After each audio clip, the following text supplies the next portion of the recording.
বাংলাদেশের রাষ্ট্র ক্ষমতার কাঠামোয় আসতে পারে বড় ধরনের পরিবর্তন। এতদিন যে রাষ্ট্রপতির পদকে অনেকেই কেবল আনুষ্ঠানিক দায়িত্বের মধ্যে সীমাবদ্ধ মনে করতেন, সেই অবস্থান বদলের উদ্যোগ নেওয়া হচ্ছে। সংবিধান সংশোধনের মাধ্যমে রাষ্ট্রপতির হাতে দেওয়া হতে পারে আরও কার্যকর কিছু ক্ষমতা। জুলাই জাতীয় সনদ বাস্তবায়নের অংশ হিসেবে আগামী সংসদ অধিবেশনে আসতে পারে সংশোধনী প্রস্তাব। এতে কয়েকটি গুরুত্বপূর্ণ রাষ্ট্রীয় প্রতিষ্ঠানে নিয়োগের ক্ষেত্রে প্রধানমন্ত্রীর পরামর্শ ছাড়াই সিদ্ধান্ত নেওয়ার সুযোগ পেতে পারেন রাষ্ট্রপতি।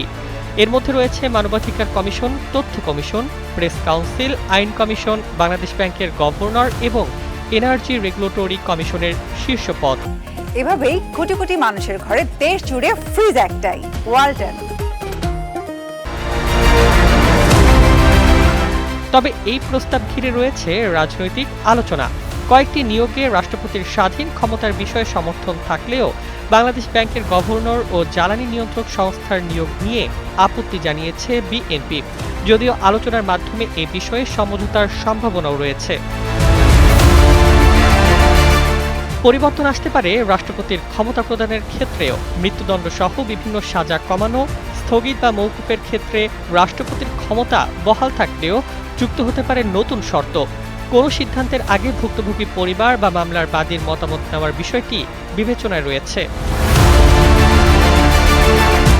বিশেষজ্ঞদের মতে সংবিধানের ৪৮-এর ৩ অনুচ্ছেদে পরিবর্তন হলে রাষ্ট্রপতি ও প্রধানমন্ত্রীর মধ্যে ক্ষমতার ভারসাম্য নতুন রূপ পেতে পারে।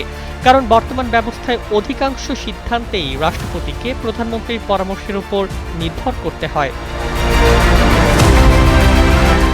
সরকারের দাবি, এই উদ্যোগের লক্ষ্য কোনো ব্যক্তিবিশেষ নয়, বরং রাষ্ট্রীয় প্রতিষ্ঠানগুলোকে আরও শক্তিশালী করা। তবে প্রশ্ন থেকেই যাচ্ছে, বাড়তি ক্ষমতা কি গণতান্ত্রিক ভারসাম্য নিশ্চিত করবে, নাকি ভবিষ্যতে তৈরি করবে নতুন রাজনৈতিক সমীকরণ? সেই উত্তর মিলবে সংবিধান সংশোধনের চূড়ান্ত সিদ্ধান্তে। Desk report, Bangladesh bulletin.